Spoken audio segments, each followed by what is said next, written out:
जय हिंद दोस्तों, स्वागत है परीक्षा प्रहरी में। आज का टॉपिक बहुत खास है, भारत की पंचवर्षीय योजनाएं। इसमें से हर एग्जाम में सवाल आते हैं। चलिए शुरू करते हैं। ये योजना बनाने का मतलब प्लानिंग का विचार ये आया कहां से? हमारे सोर्सेज बताते हैं कि इसकी प्रेरणा सोवियत संघ यानी तत्कालीन यूएसएसआर से ली गई थी। हाँ, ये बात सही है। जोसेफ स्टालिन की पंचवर्षीय योजनाओं ने दुनिया को और खासकर नए आजाद हुए देशों को बहुत प्रभावित किया था। उन्हें लगा कि यही वो जादुई छड़ी है जिससे तेजी से विकास हो सकता है। अच्छा। पर दिलचस्प बात यह है कि भारत में इसकी सोच आजादी से काफी पहले शुरू हो चुकी थी। मतलब ये कोई बाहरी आइडिया नहीं था? पूरी तरह से नहीं। देखिए, 1934 में ही एम विश्वेश्वरैया, जो एक महान इंजीनियर थे, उन्होंने एक किताब लिखी थी planned economy for India. Visvesvaraya ji, ये शायद भारत के लिए योजनाबद्ध विकास का पहला ब्लूप्रिंट था। तो ये सोच हमारे अपने लोगों में भी थी? और सिर्फ टेक्नोक्रेट्स ही नहीं, राजनेता भी इस पर काम कर रहे थे। 1938 में हरिपुरा अधिवेशन में जब सुभाष चंद्र बोस कांग्रेस के अध्यक्ष थे, तब एक राष्ट्रीय नियोजन समिति बनाई गई थी। और आपको पता है उसका अध्यक्ष किसे बनाया गया? जवाहरलाल नेहरू को। इससे साफ है कि हमारे स्वतंत्रता सेनानी सिर्फ राजनीतिक आजादी नहीं, बल्कि आर्थिक आजादी का भी एक नक्शा तैयार कर रहे थे। मतलब सरकार के साथ साथ उद्योगपति भी इस बारे में सोच रहे थे, क्योंकि बॉम्बे प्लान का भी जिक्र आता है। हाँ बिल्कुल। 1944 में बॉम्बे प्लान आया। देश के 8 सबसे बड़े उद्योगपतियों ने मिलकर इसे बनाया था। ये थोड़ा अजीब नहीं है? उद्योगपति तो आमतौर पर सरकारी नियंत्रण के खिलाफ होते हैं। बहुत अच्छा सवाल है। देखिए, वो उद्योगपति बहुत दूर की सोच रहे थे। वो जानते थे कि एक गरीब देश में जहां सड़कें नहीं है, बिजली नहीं है, पोर्ट्स नहीं है, वहां उनकी इंडस्ट्रीज भी नहीं चल सकती। अच्छा, तो वो चाहते थे कि सरकार पहले बेसिक इंफ्रास्ट्रक्चर तैयार करे। सही पकड़ा। उनका उद्देश्य था कि सरकार गरीबी कम करे, आय बढ़ाए, ताकि एक मार्केट तैयार हो और फिर उस पर वो अपनी इंडस्ट्रीज खड़ी करेंगे। तो आजादी के बाद इन सारे विचारों को हकीकत में बदलने के लिए एक संस्था की जरूरत पड़ी। जी, और यहीं मार्च 1950 में योजना आयोग यानी प्लानिंग कमीशन का जन्म हुआ। प्रधानमंत्री को इसका अध्यक्ष बनाया गया। पहले अध्यक्ष तो जाहिर है जवाहरलाल नेहरू ही थे। हाँ, और पहले उपाध्यक्ष थे गुलजारीलाल नंदा और इसके अंतिम उपाध्यक्ष थे मोंटेक सिंह अहलूवालिया। ये जो योजना आयोग था, इसे संविधानोत्तर संस्था भी कहते हैं। इसका क्या मतलब है? इसका मतलब है कि इसका जिक्र संविधान में कहीं नहीं था। इसे सरकार ने एक प्रस्ताव पास करके बनाया था। लेकिन इसकी ताकत का अंदाजा इस बात से लगाइए कि अशोक चंद्र ने इसे आर्थिक मंत्रिमंडल कहा था। आर्थिक मंत्रिमंडल मतलब एक तरह से पर्दे के पीछे की सरकार कह सकते हैं। ये तय करती थी कि देश का पैसा कहाँ, कितना और कैसे खर्च होगा। लेकिन भारत तो एक फेडरल देश है।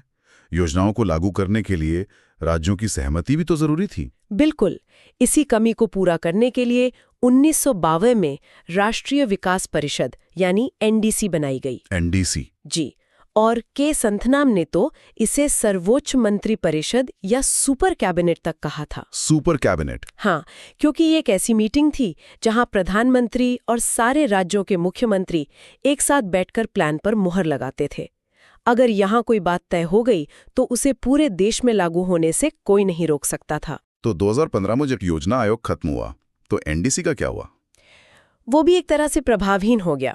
चलिए, तो अब मैदान तैयार था।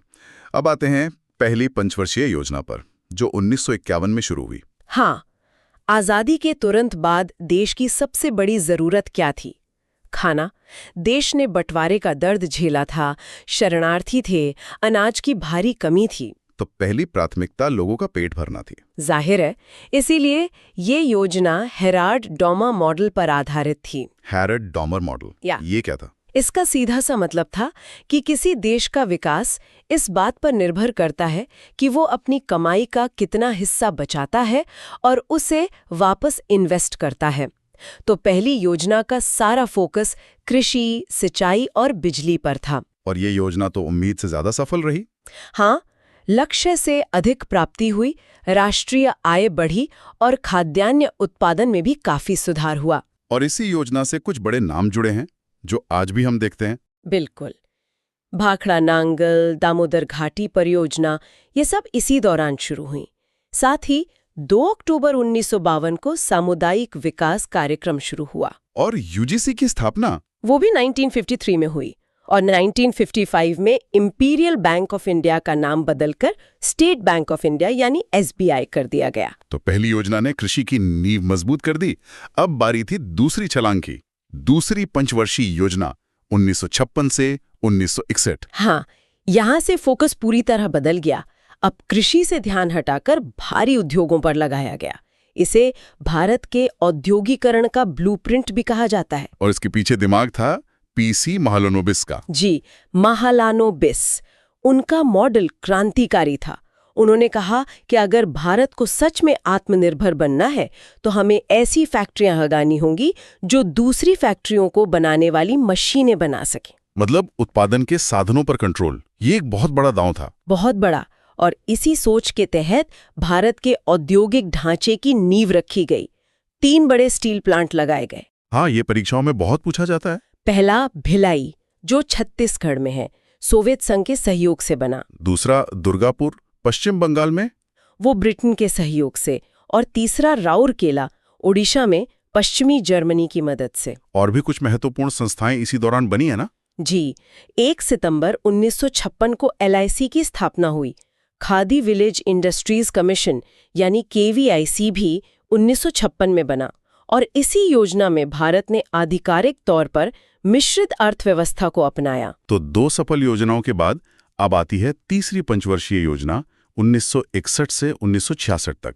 क्या ये भी उतनी सफल रही? ये एक बड़ा सवाल है। इस योजना का उद्देश्य बहुत बड़ा था, अर्थव्यवस्था को आत्मनिर्भर बनाना। कृषि और उद्योग दोनों को प्राथमिकता दी गई। इसे गाडगिल योजना भी कहते हैं ना? हाँ, क्योंकि ये जॉन सैंडी और सुखमय चक्रवर्ती के मॉडल पर आधारित थी। लेकिन यह योजना भारत की सबसे विफल योजनाओं में से एक मानी जाती है। सबसे विफल? ऐसा क्या हुआ? एक नहीं बल्कि तीन आपदाएं एक साथ आ गईं।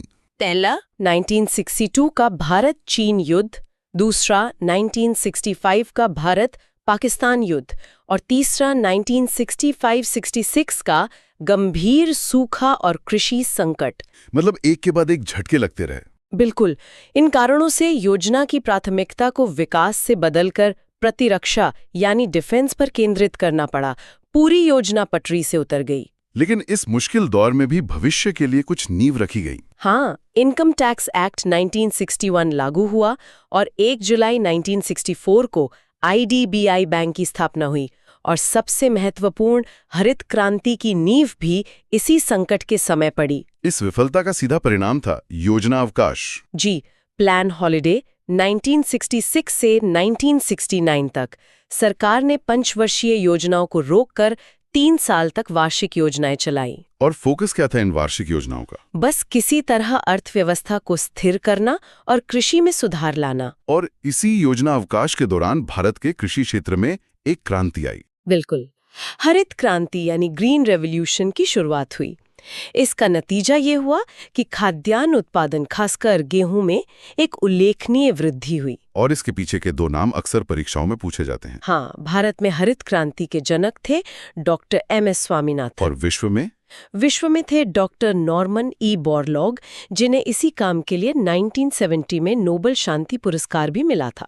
तो इस सब का क्या मतलब है? आज हमने देखा कि कैसे भारत ने सोवियत संघ से प्रेरणा लेकर आर्थिक नियोजन की शुरुआत की।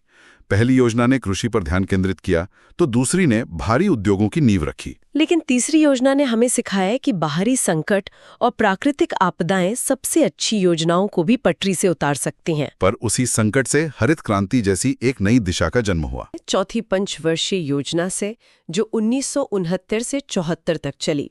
कहा जाता है कि इसका मॉडल अशोक रुद्र और LA माने की समिति पर आधारित था और इसका लक्ष्य था स्थिरता के साथ विकास और आत्मनिर्भरता। सुनने में तो ये पिछले प्लान्स जैसा ही लगता है, तो इसमें नया क्या था? सतह पे वैसा ही लगता है, लेकिन इसके अंदर बहुत कुछ नया हो रहा था। सबसे बड़ा और शायद सबसे विवादास्पद कदम 19 जुलाई 1969 को उठाया गया। 14 प्रमुख भारतीय बैंकों का राष्ट्रीयकरण। हाँ बिल्कुल। हाँ, ये तो इतिहास की किताबों में एक बड़ी घटना के तौर पर पढ़ाया जाता है, लेकिन इसका असल मतलब क्या था? एक आम नागरिक के लिए इसका क्या असर हुआ? जरा सोचिए, एक ही फैसले से सरकार देश के 85% बैंकिंग डिपॉजिट्स की मालिक बन गई। 85%? हाँ, इसका मतलब था कि अब सरकार तय कर सकती थी कि लोन किसे मिलेगा। क्या वो किसानों को जाएगा, छोटे उद्योगों को, या फिर बड़े कॉरपोरेट्स को। यह एक झटके में पूरी अर्थव्यवस्था का कंट्रोल सरकार के हाथों में देने जैसा था। और इसका मकसद क्या था? मकसद था बैंकिंग को अमीरों के शहरों से निकालकर गांव के गरीबों तक पहुंचाना। और इसी दौरान इंदिरा गांधी का मशहूर नारा गरीबी हटाओ भी आया था, है ना? हाँ, क्या इसका बैंकों के राष्ट्रीयकरण से कोई संबंध था? बिल्कुल सीधा संबंध था। गरीबी हटाओ एक शक्तिशाली राजनीतिक नारा था और बैंकों का राष्ट्रीयकरण उस नारे को जमीनी हकीकत में बदलने का एक टूल था। हालांकि नारा इस चौथी योजना में दिया गया, लेकिन इसका असली फोकस हमें 5वीं योजना में देखने को मिलता है। अच्छा। इस योजना में न्याय के साथ विकास यानी ग्रोथ विद जस्टिस की सोच पर भी बहुत जोर था। मतलब विकास ऐसा हो जिसका फायदा समाज के आखिरी आदमी तक पहुंचे। लेकिन ये दौर भारत के लिए आसान नहीं था। 1971 में बांग्लादेश का संकट और पाकिस्तान के साथ युद्ध भी तो हुआ था। हाँ, वो भी था। इसका योजनाओं पर क्या असर पड़ा? बहुत गहरा असर पड़ा। अचानक देश का सारा ध्यान और संसाधन सुरक्षा और रक्षा पर चला गया। विकास के लिए रखा गया पैसा युद्ध में लगाना पड़ा। इसी वजह से चौथी योजना अपने विकास दर के लक्ष्य को हासिल नहीं कर पाई। समझ गई। तो इसके बाद आई 5वीं पंचवर्षीय योजना, जो 1974 से 79 के लिए थी। यहाँ गरीबी हटाओ सिर्फ नारा नहीं, बल्कि योजना का मुख्य लक्ष्य बन गया। हाँ, डीपी धर मॉडल पर आधारित इस योजना का पूरा केंद्र बिंदु ही गरीबी उन्मूलन और आत्मनिर्भरता था। इसी दौरान 1975 में 20 सूत्री कार्यक्रम शुरू किया गया, जो सीधे गरीबी से जुड़ी समस्याओं को हल करने के लिए था। और एक और बड़ा काम हुआ था शायद। हाँ, एक और बहुत बड़ा काम हुआ। 1975 में क्षेत्रीय ग्रामीण बैंकों यानी रीजनल रूरल बैंक्स की स्थापना। उत्तर प्रदेश का प्रथमा बैंक देश का पहला ऐसा बैंक था। लेकिन इस योजना के साथ एक राजनीतिक मोड़ भी जुड़ा है। इसे अपने समय से पहले ही खत्म कर दिया गया था। क्यों? सही कहा। देश में इमरजेंसी लगी और उसके बाद 1977 में सत्ता बदल गई। जनता पार्टी की सरकार आई और उन्होंने इस योजना को 1978 में यानी 1 साल पहले ही खत्म कर दिया। ओह। और यहीं से भारतीय योजना के इतिहास में एक नया प्रयोग शुरू हुआ। तो यहाँ एक दिलचस्प मोड़ आता है। सरकार बदलती है और उसके साथ ही देश की आर्थिक योजना का पूरा ढांचा बदल दिया जाता है। पंचवर्षीय योजनाओं की परंपरा को तोड़कर एक नया प्रयोग किया गया, जिसे हम रोलिंग प्लान कहते हैं। बिल्कुल। जनता पार्टी सरकार ने 1978 में अनवरत योजना या रोलिंग प्लान शुरू किया। इसकी सोच गुलनार गोडल की किताब एशियन ड्रामा से ली गई थी। Asian drama, okay. हाँ, ये एक बहुत ही अलग दृष्टिकोण था और इस रोलिंग प्लान के कॉन्सेप्ट को भारत में लाने का जिम्मा एक जाने माने अर्थशास्त्री डीटी लकड़वाला पर था। अच्छा, डीटी लकड़वाला, ये नाम याद रखने वाला है। हाँ बिल्कुल, उनका काम था इस विदेशी आइडिया को भारत की जमीनी हकीकत के हिसाब से ढालना। तो ये रोलिंग प्लान आखिर था क्या? पंचवर्षीय योजना से ये कितना अलग था? इसे ऐसे समझिए कि पंचवर्षीय योजना एक तरह से 5 साल का फिक्स्ड मेन्यू है। आपने एक बार तय कर लिया तो वही चलेगा। जबकि रोलिंग प्लान एक बुफे की तरह है। इसमें आप हर साल देखते हैं कि क्या अच्छा काम कर रहा है और क्या नहीं, और उसी हिसाब से अगले साल के लिए मेन्यू बदल देते हैं। मतलब हर साल योजना का मूल्यांकन और फिर अगले साल के लिए एक नई योजना। एग्जैक्टली, ये ज्यादा लचीला सिस्टम था। सुनने में तो ये काफी अच्छा लग रहा है। तो फिर ये लंबा क्यों नहीं चला? क्योंकि 1980 में फिर से राजनीतिक बदलाव हुआ। अच्छा, फिर से सरकार बदल गई। हाँ, कांग्रेस सरकार सत्ता में वापस आई और उन्होंने इस प्रयोग को खत्म कर दिया। ये सिर्फ 2 साल 1978 से 80 तक ही चला। इसके बाद भारत वापस अपने पारंपरिक पंचवर्षीय योजना के मॉडल पर लौटा है। और वापसी हुई छठी पंचवर्षीय योजना के साथ 1980 से 85 तक। क्या यहाँ पर चीजें वापस पुरानी पटरी पर आ गईं? हाँ भी और नहीं भी। मतलब गरीबी हटाओ का नारा और गरीबी उन्मूलन का लक्ष्य तो वापस आ गया, लेकिन इस योजना में एक नया और बहुत महत्वपूर्ण शब्द पहली बार इस्तेमाल हुआ, औद्योगिक आधार का आधुनिकीकरण। औद्योगिक आधार का आधुनिकीकरण? जी। इसका क्या मतलब था? अब तक तो हम नए उद्योग लगाने पर ही जोर दे रहे थे। इसका मतलब था कि अब सिर्फ नए कारखाने लगाना काफी नहीं है, बल्कि हमारे जो पुराने सरकारी कारखाने हैं उनमें नई टेक्नोलॉजी लानी होगी, उन्हें और कुशल बनाना होगा। ये एक बड़ा वैचारिक बदलाव था। कई विशेषज्ञ इस योजना को नेहरूवादी समाजवाद का अंत के रूप में भी देखते हैं। ये एक बहुत बड़ा बयान है, नेहरूवादी समाजवाद का अंत। ऐसा क्यों कहा जाता है? क्योंकि नेहरू के मॉडल में अर्थव्यवस्था का इंजन सार्वजनिक क्षेत्र यानी सरकारी कंपनियां थी। राइट। यहां से धीरे धीरे ये सोच बदलने लगी कि शायद निजी क्षेत्र की भी अर्थव्यवस्था में एक बड़ी भूमिका हो सकती है। इसी योजना के दौरान कई महत्वपूर्ण संस्थाओं की नींव भी रखी गई, जैसे 12 जुलाई 1982 को शिवरामन समिति की सिफारिश पर नाबार्ड की स्थापना हुई। नाबार्ड, जो आज भी खेती और ग्रामीण विकास के लिए सबसे बड़ी संस्था है। हाँ, वही। और इसी साल एग्जिम बैंक यानी एक्सपोर्ट इंपोर्ट बैंक भी बना। तो एक तरफ तो नेहरूवादी समाजवाद की अंत की बात हो रही थी, लेकिन दूसरी तरफ नाबार्ड और एग्जिम बैंक जैसी बड़ी सरकारी संस्थाएं भी बन रही थी। क्या ये एक तरह का विरोधाभास नहीं है? ये बहुत अच्छा सवाल है। ये विरोधाभास नहीं, बल्कि एक संक्रमण काल था। सरकार अभी भी अर्थव्यवस्था में अपनी भूमिका को महत्वपूर्ण मानती थी, खासकर कृषि जैसे क्षेत्रों में। अच्छा। लेकिन साथ ही आधुनिकीकरण और दक्षता पर जोर देके वो भविष्य के आर्थिक सुधारों के लिए जमीन तैयार कर रही थी। इसके बाद जो दौर आया वो और भी दिलचस्प था। 7वीं पंचवर्षीय योजना 1985 से 90 तक। इसका लक्ष्य था भोजन, कार्य और उत्पादकता। ये सुनने में बहुत व्यवहारिक लगता है। व्यवहारिक तो था ही, लेकिन इसके पीछे एक बहुत बड़ा वैचारिक भूचाल छिपा था। इस योजना में पहली बार निजी क्षेत्र को सार्वजनिक क्षेत्र की तुलना में ज्यादा प्राथमिकता दी गई। क्या मतलब अब तक जो सरकारी कंपनियां हीरो थीं, अब उनकी जगह प्राइवेट कंपनियों को दी जा रही थी? बिल्कुल। इसे ऐसे समझिए कि अब तक सरकार ही गाड़ी चला रही थी और तय कर रही थी कि गाड़ी कहां जाएगी। 7वीं योजना में पहली बार सरकार ने कहा, ठीक है प्राइवेट सेक्टर, अब आप भी स्टीयरिंग व्हील पर हाथ रख सकते हैं। तो ये 1991 के बड़े सुधारों की नींव थी एक तरह से। एग्जैक्टली। अब यह माना जाने लगा था कि देश की तरक्की सिर्फ सरकार के भरोसे नहीं हो सकती। और इस दौरान कौन से बड़े काम हुए? 1989 में जवाहर रोजगार योजना शुरू हुई, जिसका मकसद गांव में रोजगार पैदा करना था। और एक बहुत बड़ी संस्था का जन्म हुआ। 12 अप्रैल 1988 को सेबी की स्थापना हुई। सेबी? हाँ, हालांकि उस समय इसके पास ज्यादा शक्तियां नहीं थीं, वो बाद में मिली। और छोटे उद्योगों की मदद के लिए 1990 में सिडबी बैंक भी बनाया गया। लेकिन 7वीं योजना के बाद कहानी में फिर एक ब्रेक आता है। 1990 से 92 के बीच फिर से कोई पंचवर्षीय योजना नहीं थी, सिर्फ वार्षिक योजनाएं थीं। इस बार वजह क्या थी? इस बार वजह बहुत गंभीर थी। एक तो देश में राजनीतिक अस्थिरता का माहौल था, सरकारें जल्दी जल्दी बदल रही थीं। दूसरा, 7वीं योजना भी अपने लक्ष्य हासिल नहीं कर पाई थी। लेकिन सबसे बड़ी वजह थी भुगतान संतुलन का गंभीर संकट। भुगतान संतुलन का संकट, इसे आसान भाषा में समझाएंगे? आसान भाषा में इसका मतलब है कि भारत दिवालिया होने की कगार पर था। क्या बात कर रहे हैं? हाँ, हमारे पास विदेशों से सामान खरीदने के लिए खासकर पेट्रोल, डीजल, डॉलर खत्म हो गए थे। हमारा विदेशी मुद्रा भंडार इतना कम हो गया था कि वो सिर्फ कुछ हफ्तों के आयात के लिए ही काफी था। मतलब हमारे पास आयात करने के लिए डॉलर ही नहीं बचे थे। ये सुनना ही चौंकाने वाला है। स्थिति इतनी खराब थी कि भारत को अपना सोना गिरवी रखकर लोन लेना पड़ा। और इसी संकट की आग से भारतीय अर्थव्यवस्था का एक नया जन्म हुआ। एकदम सही।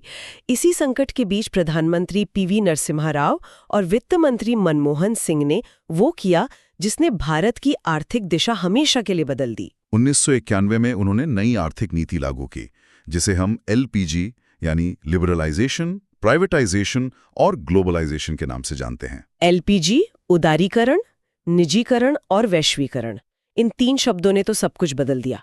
उदारीकरण, इसका मतलब था कि अब व्यापार करने के लिए सरकार से दर्जनों लाइसेंस नहीं लेने पड़ेंगे। हाँ, ये लाइसेंस राज एक ऐसी व्यवस्था थी जहां एक छोटा सा कारखाना शुरू करने के लिए भी दर्जनों सरकारी दफ्तरों से परमिट लेने पड़ते थे, जिसमें महीनों या सालों लग जाते थे। उदारीकरण ने इस परमिट राज की जंजीरों को तोड़ने का काम किया। और निजीकरण का मतलब था कि जो सरकारी कंपनियां घाटे में चल रही थीं, उनमें निजी हिस्सेदारी बढ़ाई गई। और वैश्वीकरण ने विदेशी कंपनियों और विदेशी निवेश के लिए भारत के दरवाजे खोल दिए। तो इन ऐतिहासिक सुधारों के बाद आई 8वीं पंचवर्षीय योजना 1992 से 97 तक। ये जॉन W. मिलर मॉडल पर आधारित थी। सुधारों के बाद की ये पहली योजना थी, तो इससे उम्मीदें भी बहुत होंगी। बिल्कुल, और ये योजना उम्मीदों पर खरी उतरी। इसे अब तक की सबसे सफल योजनाओं में से एक माना जाता है। वाह। और इसका उद्देश्य ही अपने आप में क्रांति था। पहली बार किसी योजना का मुख्य उद्देश्य बना मानव संसाधन विकास। मानव संसाधन विकास। हाँ, यानी शिक्षा, स्वास्थ्य और रोजगार। ये एक बहुत बड़ा बदलाव है। अब फोकस कारखानों और बांधों से हटकर इंसान पर आ गया था। एकदम। अब ये माना गया कि अगर देश के लोग शिक्षित और स्वस्थ होंगे तो अर्थव्यवस्था अपने आप तरक्की करेगी। इसी दौरान कई ऐसे काम हुए जिनका असर आज तक महसूस होता है। सबसे महत्वपूर्ण, पंचायती राज संस्थाओं को 73वें और 74वें संविधान संशोधन के जरिए संवैधानिक दर्जा दिया गया। अच्छा। ये 24 अप्रैल 1993 को लागू हुआ और इसीलिए हम 24 अप्रैल को पंचायती राज दिवस मनाते हैं। ये तो बहुत महत्वपूर्ण जानकारी है। मतलब सत्ता को दिल्ली से निकालकर गांव-गांव तक पहुंचाने की एक ऐतिहासिक कोशिश। बिल्कुल। और रोजगार के लिए भी कुछ बड़ा हुआ था। हाँ, 1993 में प्रधानमंत्री रोजगार योजना शुरू हुई, जिसका मकसद पढ़े लिखे बेरोजगार युवाओं को अपना काम शुरू करने के लिए लोन देना था। और वैश्विक स्तर पर भारत 1 जनवरी 1995 को विश्व व्यापार संगठन यानी WTO का सदस्य बना। मतलब भारत अब ग्लोबल ट्रेड के बड़े खेल में आधिकारिक तौर पे शामिल हो गया था। हाँ, और जैसा हमने पहले बात की थी, सेबी को भी इसी योजना के दौरान वैधानिक दर्जा मिला, जिससे शेयर बाजार में निवेशकों का भरोसा कई गुना बढ़ गया। तो इन योजनाओं के सफर को देखें तो एक साफ तस्वीर उभरती है। एक नियंत्रित अर्थव्यवस्था से शुरू होकर गरीबी से लड़ते हुए, राजनीतिक अस्थिरता से गुजरते हुए और अंत में एक बड़े संकट के बाद दुनिया के लिए अपने दरवाजे खोलने तक का सफर। चलिए सीधे 9वीं पंचवर्षीय योजना से शुरू करते हैं। ये 1997 में शुरू हुई और इसका मुख्य उद्देश्य था सामाजिक न्याय और समानता के साथ विकास। ये सुनने में बहुत आदर्शवादी लगता है, खासकर उदारीकरण के उस दौर में। आदर्शवादी था और इसे हकीकत में बदलना कह सकते हैं बहुत ही चुनौतीपूर्ण भी था। अच्छा। सोचिए, योजना शुरू होते ही 1997 में एशियाई वित्तीय संकट आ गया। ओह हाँ। भले ही भारत की अर्थव्यवस्था उस समय उतनी खुली नहीं थी, लेकिन इस संकट से विदेशी निवेश में कमी आई और हमारे निर्यात पर भी असर पड़ा। तो इसका मतलब था कि योजना के लिए जो संसाधन जुटाने का अनुमान था वो पूरा नहीं हो सका। ये एक बहुत बड़ा झटका था, बिल्कुल शुरुआत में ही। और मुसीबतें यहीं खत्म नहीं हुई। 1998 में पोखरण 2 परमाणु परीक्षण हुए। जी, जिसके बाद भारत पर कई तरह के आर्थिक प्रतिबंध लगे। और फिर 1999 में कारगिल युद्ध। मतलब एक के बाद एक 3 बड़े संकट। बिल्कुल। इन सब के बीच विकास की गति बनाए रखना तो लगभग नामुमकिन सा लगता है। इसीलिए 9वीं योजना को अक्सर ट्रायल बाय फायर कहा जाता है। ये योजना भारत की आज़ादी के 50 साल पूरे होने पर शुरू हुई थी। और उस समय प्रधानमंत्री अटल बिहारी वाजपेयी थे। जी, इन सभी भारी और भीतरी दबावों के बीच इस योजना का फोकस बड़े बड़े लक्ष्यों से ज्यादा, मतलब जीवन की गुणवत्ता सुधारने, गरीबी कम करने और बुनियादी सेवाओं को मजबूत करने पर था। तो ये एक तरह से संकट के समय में जहाज को संभाले रखने जैसा था। हाँ, बिल्कुल सही कहा आपने। तो 9वीं योजना बाहरी संकटों से जूझते हुए निकली। क्या 10वीं योजना जो 2002 से 2007 तक चली, उसमें हालात कुछ सुधरे? क्या सरकार कुछ बड़े और महत्वाकांक्षी लक्ष्य रख सकी? हाँ, हालात सुधरे थे और आत्मविश्वास भी बढ़ा था। 10वीं योजना ने एक बहुत ही साहसिक लक्ष्य रखा। क्या था वो? अगले 10 सालों में भारत की प्रति व्यक्ति आय को दुगना करना। दुगना करना, ये तो बहुत बड़ा लक्ष्य है। ये सिर्फ एक नारा नहीं था। इसकी सबसे खास बात ये थी कि पहली बार विकास को नापने के लिए कुछ ठोस, मतलब मात्रात्मक लक्ष्य तय किए गए। मात्रात्मक लक्ष्य मतलब सिर्फ ये नहीं कहा कि गरीबी कम करेंगे, बल्कि ये बताया कि कितनी कम करेंगे। एग्जैक्टली। जैसे गरीबी अनुपात को 5% तक कम करना, साक्षरता दर को 75% तक पहुंचाना और ये सुनिश्चित करना कि 2007 तक सभी बच्चे अपनी 5 साल की स्कूली शिक्षा पूरी कर लें। अच्छा, तो इससे योजनाओं की सफलता और असफलता को आंकना आसान हो गया। बिल्कुल, अब सरकार की जवाबदेही बढ़ गई थी। और इसी दौर में एक बहुत बड़ी स्वास्थ्य योजना भी शुरू हुई थी, राष्ट्रीय ग्रामीण स्वास्थ्य मिशन 2005 में। जी, ये आज भी ग्रामीण स्वास्थ्य की रीढ़ मानी जाती है। सही पकड़ा आपने। ये इस बात का सबूत था कि विकास का मतलब सिर्फ आर्थिक आंकड़े नहीं है। अगर लोग स्वस्थ नहीं हैं तो विकास अधूरा है। सही बात है। 10वीं योजना ने सोच को मजबूती दी और इसी सोच को 11वीं योजना में एक नया नाम और एक नई ऊर्जा मिली। 11वीं योजना 2007 से 2012। इसकी रूपरेखा श्री रंगराजन ने तैयार की थी और इसका नारा था तेज और अधिक समावेशी विकास। समावेशी। यह समावेशी शब्द सुनने में तो बहुत अच्छा लगता है, लेकिन क्या जमीन पर इसका कोई ठोस मतलब था? किन योजनाओं के जरिए इस समावेशी विकास को हासिल करने की कोशिश की गई? ये बहुत अच्छा सवाल है। समावेशी विकास यानी इंक्लूसिव ग्रोथ, ये 90s के दशक के अंत तक की सबसे बड़ी सीख थी। कैसे? ये साफ हो गया था कि सिर्फ जीडीपी ग्रोथ के आंकड़े काफी नहीं है, विकास का फायदा कुछ हिस्सों तक ही सिमट रहा था। समावेशी शब्द इसी चिंता से निकला कि विकास की प्रक्रिया और उसके फायदों में समाज के आखिरी व्यक्ति को भी शामिल किया जाए। और इसे करने के लिए क्या बड़े कदम उठाए गए? 2 सबसे बड़े गेम चेंजर इसी योजना के दौरान मजबूत हुए। अच्छा। पहला था शिक्षा के क्षेत्र में सर्व शिक्षा अभियान। इसी के तहत 2009 में शिक्षा का अधिकार अधिनियम आया, जो 2010 में लागू हुआ। जी। इसने 6 से 14 साल के बच्चों के लिए शिक्षा को एक बुनियादी जरूरत से उठाकर एक कानूनी अधिकार बना दिया। मतलब सरकार की जिम्मेदारी तय हो गई। बिल्कुल। और दूसरा गेम चेंजर क्या था? दूसरा था रोजगार के क्षेत्र में राष्ट्रीय ग्रामीण रोजगार गारंटी योजना यानी नरेगा, जो बाद में मनरेगा बनी। हाँ, मनरेगा। ये सिर्फ एक रोजगार योजना नहीं थी, ये ग्रामीण भारत में एक सामाजिक सुरक्षा कवच थी। मतलब? पहली बार गांव के मजदूर को काम मांगने का कानूनी हक मिला। अगर सरकार 15 दिन में काम नहीं दे पाती तो उसे बेरोजगारी भत्ता देना पड़ता। इसका असर क्या हुआ होगा? इसने तो ग्रामीण अर्थव्यवस्था की पूरी तस्वीर ही बदल दी होगी। बिल्कुल। इसने गांवों से शहरों की ओर होने वाले मजबूरी के पलायन पर कुछ हद तक रोक लगाई, ग्रामीण इलाकों में लोगों की खरीदने की शक्ति बढ़ाई और खासकर महिलाओं को आर्थिक रूप से सशक्त किया, क्योंकि इसमें 1/3 रोजगार महिलाओं के लिए आरक्षित था। और बुनियादी ढांचे पर भी काम हुआ। हाँ, बुनियादी ढांचे जैसे सड़कें, तालाब, बिजली, इन सब पर भी भारी निवेश किया गया। तो 11वीं योजना असल में विकास को आम आदमी के दरवाजे तक ले जाने की एक बहुत बड़ी और गंभीर कोशिश थी। तो हमने सामाजिक न्याय से शुरुआत की, फिर समावेशी विकास तक पहुंचे। इसके बाद आती है 12वीं पंचवर्षीय योजना 2012 से 2017 तक, जो इस सफर की आखिरी कड़ी थी। जी, अंतिम योजना। क्या यहाँ भी विकास की परिभाषा में कोई नया मोड़ आया? हाँ, एक बहुत महत्वपूर्ण मोड़ आया। 12वीं योजना के उद्देश्य में एक नया शब्द जुड़ा, सतत विकास, सस्टेनेबल डेवलपमेंट। अच्छा। इसका पूरा नारा था तेज, अधिक समावेशी और सतत विकास।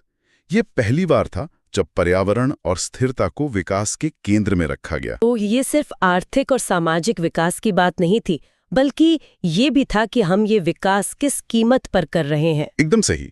2010 के दशक तक ये दुनिया भर में और भारत में भी साफ हो गया था कि हम पर्यावरण को और नजरअंदाज नहीं कर सकते। जलवायु परिवर्तन, घटते प्राकृतिक संसाधन, ये सब अब सिर्फ किताबों की बातें नहीं रह गई थीं, बल्कि हकीकत बन चुकी थीं। सही बात है। तो 12वीं योजना ने इस चुनौती को स्वीकार किया। इसके लक्ष्यों में 2017 तक गरीबों की संख्या 10% तक कम करना, सभी गांवों को बिजली पहुंचाना तो था ही, साथ ही पर्यावरण से जुड़े लक्ष्य भी थे। जी, साथ ही देश के हरित क्षेत्र को बढ़ाने जैसे लक्ष्य भी शामिल किए गए। तो ये एक तरह से विकास की सोच का पूरा सफर दिखाता है। पहले सिर्फ आर्थिक ग्रोथ, फिर सामाजिक न्याय, फिर समावेशी विकास और अंत में सतत विकास। बिल्कुल। लेकिन 2017 में 12वीं योजना खत्म होने के साथ ही ये पूरा सिलसिला ही खत्म हो गया। 65 साल पुरानी संस्था योजना आयोग को खत्म करने का फैसला एक बहुत बड़ा कदम था। जी, बहुत बड़ा। इसे सुधारने की बजाय पूरी तरह खत्म करना क्यों जरूरी समझा गया? ये उस समय का सबसे बड़ा नीतिगत सवाल था। इसकी घोषणा प्रधानमंत्री नरेंद्र मोदी ने 15 अगस्त 2014 को लाल किले से की थी। योजना आयोग को लेकर कई सालों से आलोचनाएं हो रही थी।